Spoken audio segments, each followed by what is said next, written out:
Salut fans de Yu-Gi-Oh, j'espère que vous allez bien. Aujourd'hui on va se retrouver pour la première vidéo sur comment jouer à Yu-Gi-Oh. Alors, j'avais beaucoup d'idées en ce moment au niveau vidéo à faire sur Yu-Gi-Oh, et je me suis dit pourquoi pas s'attaquer à ça pour aider les débutants à commencer à Yu-Gi-Oh. Alors, si j'ai un conseil à vous donner, c'est de jouer au speed duel. Le speed duel est très simple et très facile à jouer. Pourquoi je dis ça?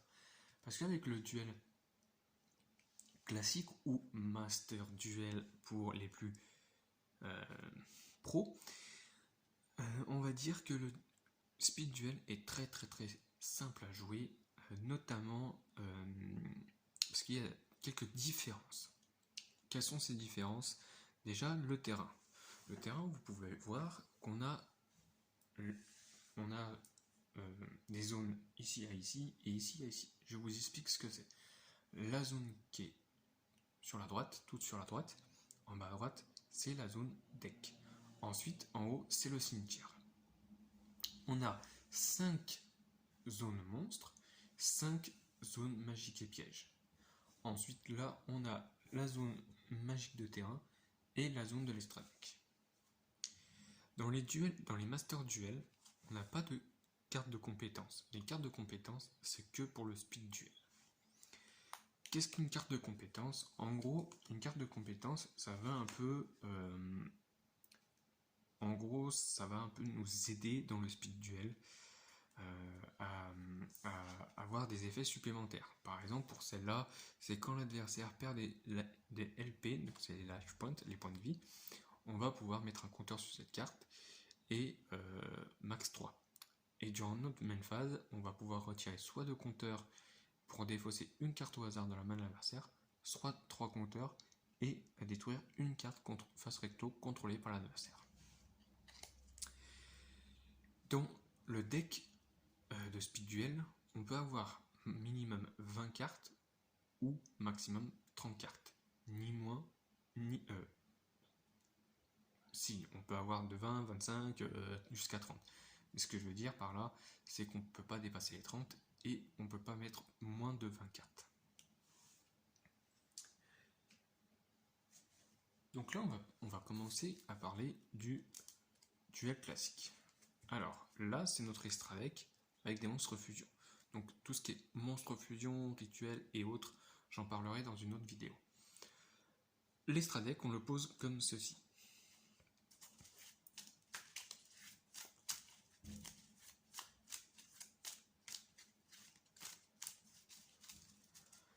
Ensuite, donc le deck, il faut toujours le mélanger quand on commence un duel. Ça évite que les gens vous traitent de tricheur, que vous avez mis les bonnes cartes au-dessus de votre deck. Donc voilà. Là, on va commencer avec un deck très simple, c'est le deck de Yugi de la première série animée. Donc le deck, on le met comme ça. Pour commencer un duel, il faut toujours avoir au moins 5 cartes. 5 cartes en main. Alors, avant, à l'époque, quand Yu-Gi-Oh! Était sorti, quand on commençait un duel, durant notre premier tour, on avait le droit de piocher une carte. Maintenant, la règle a changé et on ne peut plus piocher une carte. Mais dans cette vidéo, on va mettre l'ancienne règle, comme quoi on pourrait piocher une carte. Donc, on commence notre premier tour, on pioche une carte. Voilà. Alors, vous voyez, on a 2 types de monstres différents. Des monstres à effet et des monstres normaux. Les monstres normaux, il n'y a rien de plus simple. Il n'y a vraiment rien de plus simple. C'est plutôt les monstres à effet qui sont intéressants. Par exemple, ces deux-là.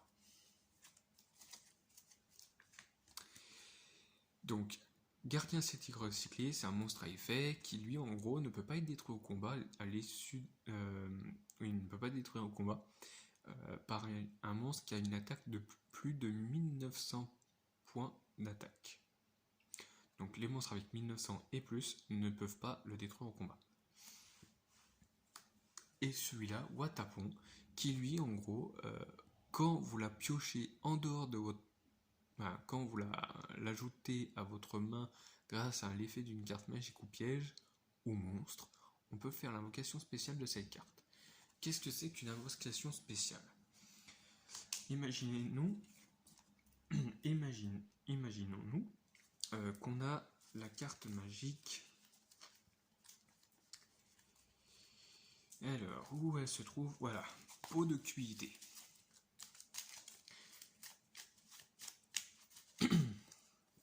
Petite précision, ce deck, c'est un deck rétro. Qu'est-ce que c'est un deck rétro? C'est en fait, c'est les decks d'avant où il n'y avait pas de carte ban. Dans un tournoi, et vous regardez sur internet, vous mettez carte interdite Yu-Gi-Oh!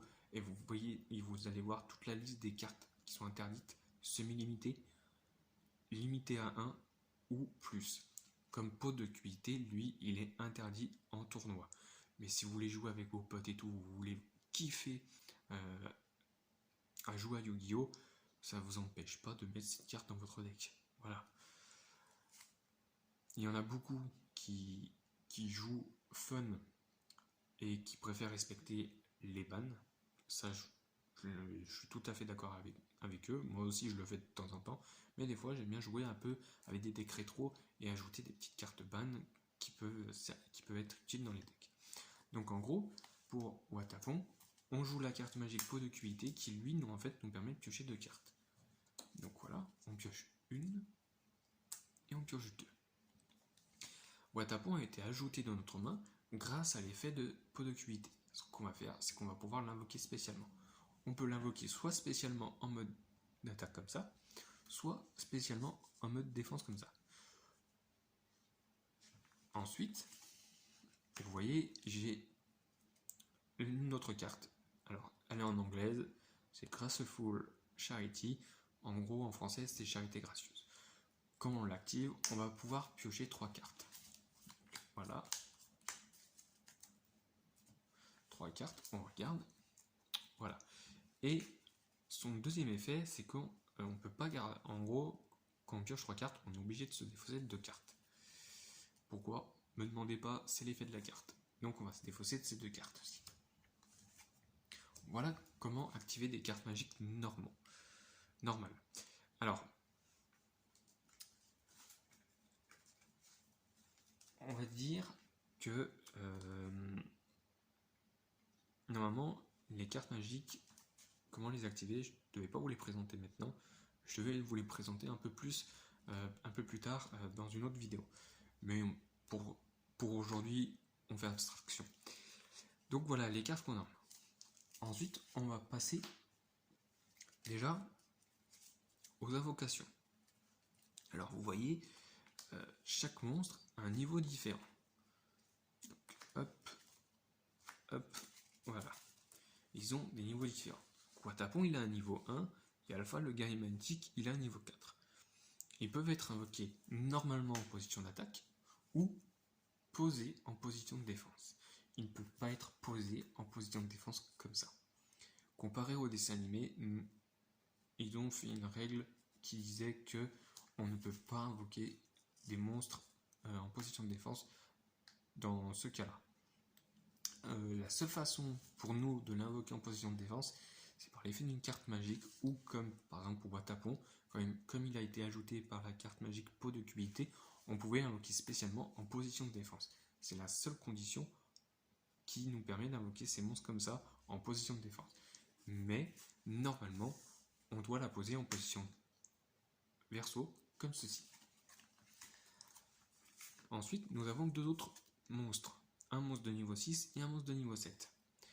Pour invoquer un monstre de niveau 6, il faut avoir déjà un monstre sur le terrain. On va le sacrifier et l'envoyer au cimetière pour pouvoir l'invoquer normalement ou la poser également comme ceci. Et pour le monstre de niveau 7, il ne faut pas un, mais 2 monstres, les sacrifier et l'invoquer comme ceci. Voilà. Voilà ce que vous avez à savoir pour les invocations. Les invocations, voilà, autres que fusion, etc. On va passer maintenant à une toute autre invocation. Une invocation sacrifice, bien sûr. Hop, voilà, à 3 sacrifices. Alors, les monstres qui ont besoin de 3 sacrifices, moi je connais que 3 monstres pour le moment. 3 monstres. Il y en a un mais dans l'univers de Yu-Gi-Oh, si vous avez commencé à regarder la série animée et que vous êtes dans la 2e saison, vous savez que pour invoquer un dieu égyptien comme Slifer, le dragon céleste, il faut avoir 3 monstres sur le terrain, les sacrifier et l'invoquer sur le terrain. Ou le poser également, mais c'est ridicule. On va l'invoquer. Slifer a un effet qui, en gros, lui donne 1000 points d'attaque pour chaque carte en main. Donc imaginez-nous qu'on a, voilà, on a 5 cartes en main, il a 5000 points d'attaque. Un deuxième effet, c'est que si l'adversaire, alors là, ce que je vais vous montrer, c'est par exemple pour l'adversaire. Là, c'est notre zone monstre, on invoque Slifer. Il dit, bah voilà, je vais invoquer le magicien des ténèbres, je sacrifie 2 monstres. Donc on va se dire qu'il a celui-là et celui-là sur le terrain, il les sacrifie, il invoque le magicien sombre. Son deuxième effet à Slifer va s'activer, ce qui en fait va lui faire perdre 2000 points d'attaque. Parce que quand un monstre est invoqué en position d'attaque, normalement, voilà, ou spécialement sur le terrain en position d'attaque, on va pouvoir activer son effet et ce monstre perd 2000 points d'attaque. Par contre, si le monstre n'a plus de points d'attaque, il est automatiquement détruit grâce à l'effet de Slifer. Ensuite, voilà ce qui est pour les cartes magiques. Invocation monstre à 1, 2, 3, 4. Donc 1, 2, 3, 4, on peut les invoquer normalement ou les poser. 5, 6, 6, on doit sacrifier un monstre pour pouvoir l'invoquer. 7 et plus, on sacrifie soit 2 ou 3 monstres pour pouvoir les invoquer. N'oublions pas que certains monstres ont d'autres effets. Par exemple, je l'ai pas ici, non, je l'ai pas là. On va regarder si on n'a pas d'autres monstres.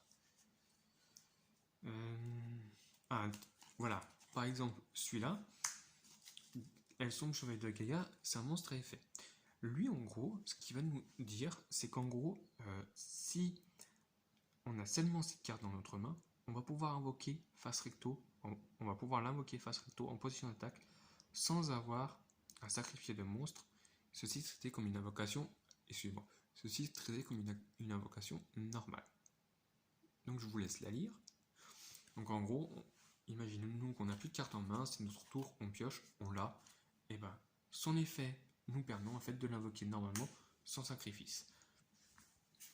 Vous avez des monstres comme ça. Vous avez des monstres qui vous permettent en fait d'invoquer spécialement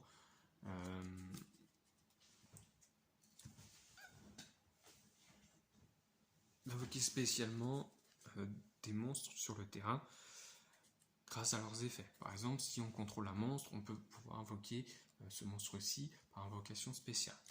Et il y a d'autres monstres, leurs effets, c'est de défausser une carte au cimetière pour pouvoir l'invoquer spécialement. Ou d'autres effets qui nous disent quand votre adversaire a des monstres sur le terrain et que vous n'en contrôlez aucun, vous pouvez invoquer spécialement ce monstre. Les invocations spéciales, les invocations spéciaux, il y en a beaucoup. Que ce soit aussi de l'Estradec, il y a toutes sortes d'invocations et je en parlerai dans d'autres vidéos. Là, ce qu'on va faire, c'est qu'on va passer maintenant aux phases. Je vais vous expliquer les phases dans un duel Yu-Gi-Oh! Alors déjà, comme vous le savez, la draw phase, c'est pour piocher une carte. Donc, on commence notre premier tour avec les anciennes règles, bien sûr. Draw phase, on pioche la carte. Stand-by phase, on va regarder les cartes en main et on va un peu lire les effets. Bon, voilà, c'est pas vraiment une main idéale, mais bon, c'est pas grave. Ce qu'on va faire, c'est qu'on va sélectionner d'autres cartes pour que je puisse vous expliquer un peu comment jouer. Hop, voilà. Donc on va voir ces cartes-là, par exemple.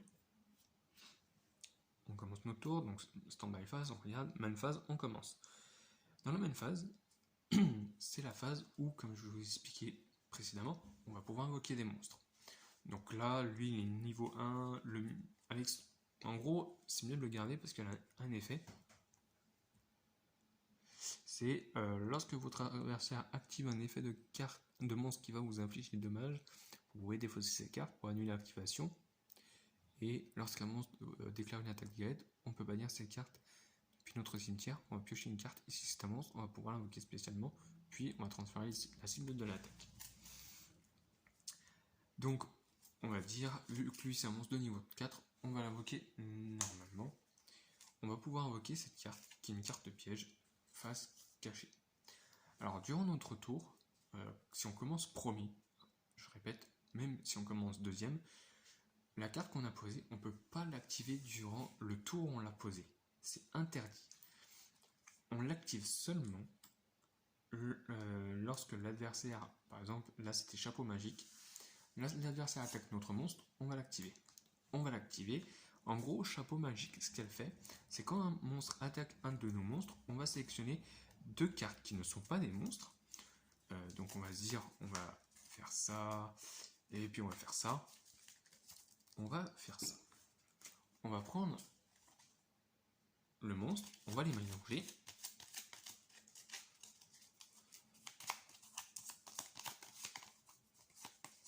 Et on va les poser face cachée. Donc là, en gros, ce qui va se passer, c'est que l'adversaire va pouvoir réattaquer une de nos cartes. Et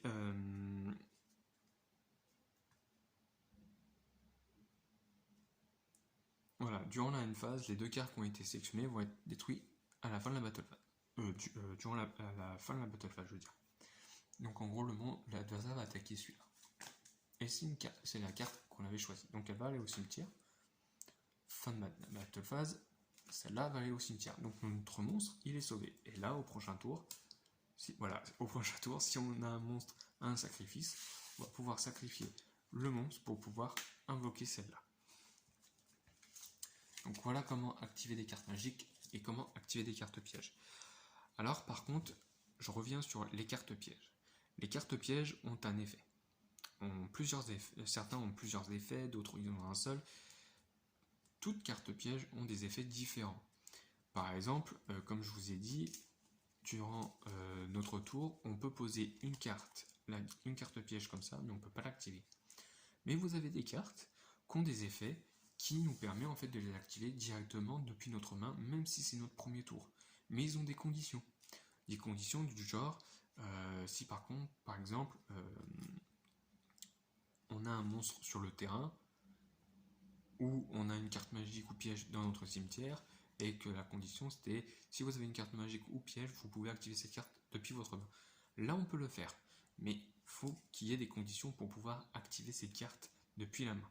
Si vous ne voyez pas de conditions, et si vous ne voyez pas marqué sur le texte de la carte, vous pouvez l'activer depuis votre main, il faut la poser et attendre soit le prochain tour adverse, c'est une carte qui peut s'activer durant le tour adverse, soit votre prochain tour pour pouvoir l'activer, la retourner et l'activer. Voilà pour les activations de cartes magiques, cartes pièges, pour les invocations normaux et sacrifices.